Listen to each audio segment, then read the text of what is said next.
Enggak.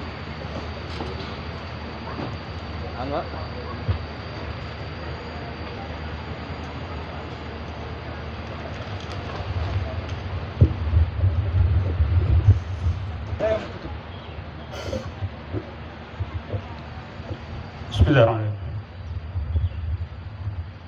Yang sama-sama kita hormati, Pak Dekan, mohon maaf, Pak Rektor IPB, saya baru tahu, saya lihat di daftar pembina alumni Jambore Nasional tahun 86, ada nama Pak Rektor. Saya juga diminta oleh teman-teman sebagai pembinanya. Ternyata kami sama-sama aktivis pramuka. Salam pramuka, Pak Rektor. Pak Kepala Badan Karantina Republik Indonesia, waktu Bapak dilantik saya ada di kantor Menko Merpes, Pak. Pas rakor di situ saya lihat, wah ada Kepala Badan baru gitu. Jadi selamat Pak Kepala Badan Karantina Republik Indonesia. Kemudian Bu Sekda, Bu Iis, ada 2 Iis depan belakang. Saya kadang-kadang ketukar itu. Nah, jadi membedakannya kalau kita ke Kota Bogor, berarti Bu Iis Sekda ini. Tapi kalau ke IPB, Bu Iis juga. Kembar atau di kakak ya? Bapak Ibu sekalian, kalau kita ke IPB ini pas, kita pasti reunian ini. Ini pas di musim salju berenang siang turun. Ini saljunya lagi bertebar-tebaran. Jadi ini sekalian alumni banyak sekali di sini. Ada yang sama-sama kuliah dengan saya, ada Prof. Suntoso, ada Boketi, ada yang sama-sama penelitian, ada Endang, semuanya Bapak Ibu sekalian. Jadi kalau ke IPB pasti kita reunian gitu. Nah, Bapak Ibu sekalian, berimbus angin dari utara menuju arah ke selatan. Jawab salam dari saya, walaupun tidak berjabatan tangan. Assalamualaikum warahmatullahi wabarakatuh. Waalaikumsalam. Selamat pagi dan salam sejahtera untuk kita semua. Pertama-tama syukur Alhamdulillah kita aturkan kepada Allah Yang Maha Kuasa. Pada kesempatan pagi hari ini kita bisa silaturahim dan bertemu di acara FFBN yang ke-10 ini. Kalau tahun lalu kita di taman, maka sekarang kita berada di kampus. Bapak Ibu sekalian, kami izin menyampaikan salam maaf dari Pak Menteri, kemudian Pak Dirjen yang semulanya mau hadir pada acara ini, tapi pada kesempatan ini ada agenda yang lain, maka beliau mewakili menugaskan kami untuk hadir pada hari ini. Sebetulnya untuk FFBN ini, kita sudah, ini untaian acara yang sudah cukup panjang di ISEA. Ada seminarnya, ada lomba-lombanya, kemudian nanti sampai malam juga ada, nanti malam ada asa, besok ada pamerannya. Bapak Ibu sekalian, kalau kita lihat posisi bunga dan buah Indonesia sekarang, alhamdulillah kalau kita lihat dari tahun 2017 sampai sekarang itu peningkatan produksi Pak Rektor untuk buah itu rata-rata 7% setiap tahun kita mengalami peningkatan. Dan sekarang Indonesia itu posisinya sudah nomor 4 sebagai negara produsen buah terbesar di dunia. Kita hanya tertinggal dari China, India, dan Brazil. Brazil sebetulnya potensi untuk kita salib juga. Dan dari beberapa komoditi buah-buahan, kalau pisang kita nomor 3, tapi durian, manggis itu kita adalah negara produsen nomor 1 di dunia. Untuk apa namanya? Jadi oleh karena itu Bapak Ibu sekalian, dalam rangka mengembangkan buah-buahan dan tanaman hias ini, Kementerian Pertanian mempunyai program namanya ada Kampung-Kampung Hortikultura. Apakah itu kampung buah, kampung tanaman hias? Kenapa kita konsepkan ini kampung? Agar itu terfokus, agar nanti kita bangun dalam skala-skala ekonomi. Karena pengalaman kita, waktu kami dulu Pak Rektor, saya begitu selesai S3, Rektor dokter saya Dr. Manggis.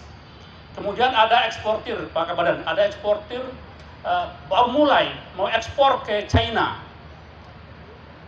dia minta orang yang bisa expert untuk mendampingi. Sama IPB saya direkomendasikan sebagai tenaga expert. Saya diminta untuk mencari ikan manggis 12 kontainer waktu itu. Ternyata jangankan untuk mendapatkan 12 kontainer, setengah kontainer aja susah kita. Kita punya manggis, tapi tersebar di mana-mana. Oleh karena itu, mulai tahun 2020, Kementerian Pertanian mengkonsepkan pembangunan sentra-sentra prostitusi terkonsentrasi yang skala ekonomi. Agar apa? Agar menarik bagi eksportir, bagi off-taker. Begitu dia datang, itu langsung truknya atau kontainernya, karena biaya setengah kontainer dengan biaya satu kontainer itu sama. Itu Bapak Ibu sekalian. Nah,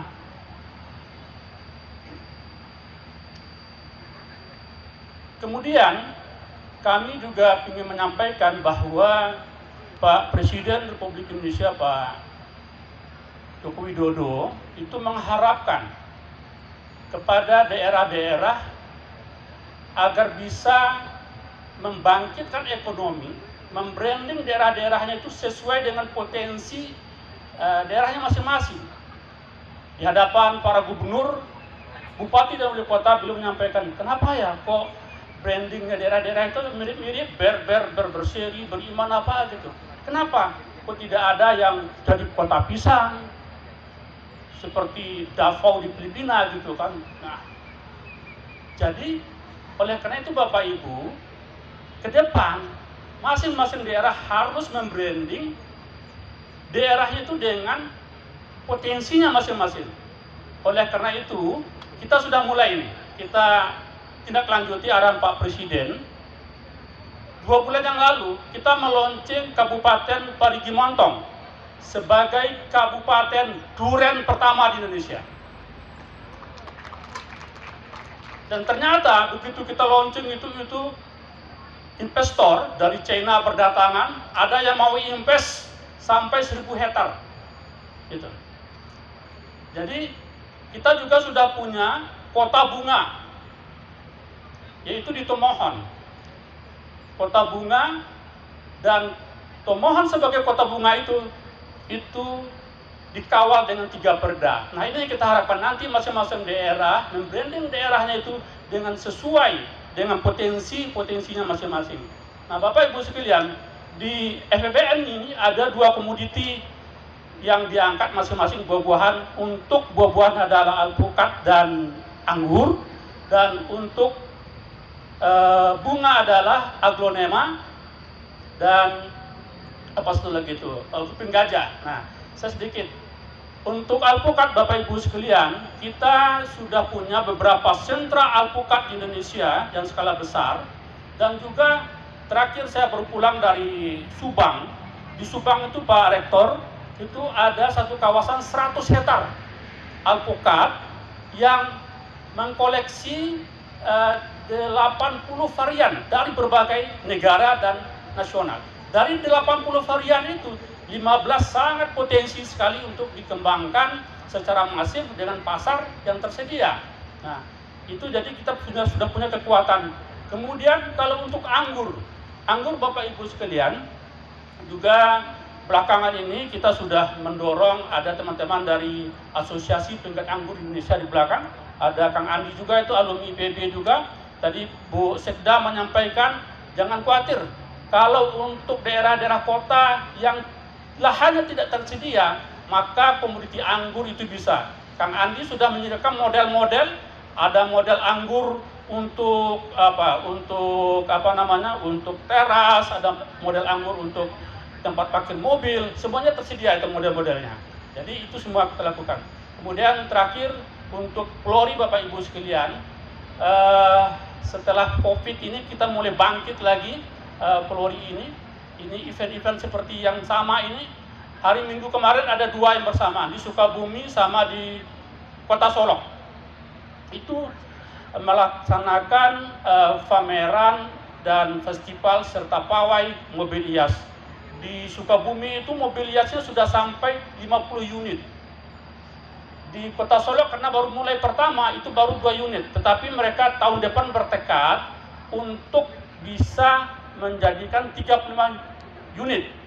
Nah, kalau di Tomohon kita sudah tahu itu sudah 50 unit, tetapi skalanya pesertanya sudah internasional, sudah sama dengan Sedona di Amerika gitu ya. Nah, kita juga berpotensi seperti itu, Bu Sekda. Tahun depan ini festival buah dan bunga Nusantara ini kita tingkatkan seperti di daerah-daerah lain yang punya semangat yang sama juga, tetapi kita konsepkan dari sekarang. Mungkin setelah ini panitia langsung evaluasi pelaksanaan ini, kemudian tahun depan kalau sekarang misalnya peserta festival mobil tanaman hias, mobil hiasnya, mobil bunganya itu ada berapa unit sekarang katanya? 4 ya. Tahun depan gimana supaya itu bisa lebih meningkat? Nah, dari sekarang kita putuskan. Contoh, kalau di Sukabumi itu seluruh SKPD wajib. Jadi ada mobil hias dinas pendidikan, dinas pariwisata, dinas semuanya ikut semuanya. Dan setelah itu mereka langsung melakukan kontrak dengan kelompok taninya agar bisa disediakan produksinya oleh kelompok tani. Gitu. Jadi tahun depan ini kita tingkatkan pesertanya dari 4 unit, apakah itu besok menjadi 10 unit, tetapi langsung kita evaluasi dan kita kontrak karena untuk pelaksanaannya bagi produsen petani kelompok tani Krisan itu membutuhkan waktu untuk memproduksi, dan bagi peserta nanti itu tentu bagi kalau misalnya institusi membutuhkan kepastian anggaran, harus dialokasikan anggaran. Nah itu Bu Sekda. Demikian Bapak Ibu sekalian, jadi beberapa terobosan-terobosan hilirisasi, contohnya seperti event-event ini, dan kita di Kementerian Pertanian juga melakukan ada yang pameran Pak Kabadan namanya UDICOF, One Day with Indonesia Coffee, Fruit and Horticulture. Kita memperkenalkan produk-produk pertanian kita, baik segar maupun olahan, langsung kepada buyer dan langsung kontrak. Tahun lalu kita sampai kontrak sampai 7 triliun itu. Nah, ini upaya-upaya untuk mencari pasar, karena sesuatu program akan sustainable apabila dia itu ada kepastian pasar. Jadi kita mulai setelah start from the end. Jadi kita mulai dari kepastian pasar. Demikian Bapak Ibu, akhirnya kami mohon maaf. Kami tutup dengan Mauro Melati di Pulau Jawa, merah putih warna jiwa. Ayo bangkit buah dan pori Nusantara, negara kuat, rakyat sejahtera. Ucapan cinta dengan kesan putih. Cukup sekian, terima kasih. Wabillahi taufiq hidayah. Assalamualaikum warahmatullahi wabarakatuh. Waalaikumsalam warahmatullahi wabarakatuh. Terima kasih Bapak.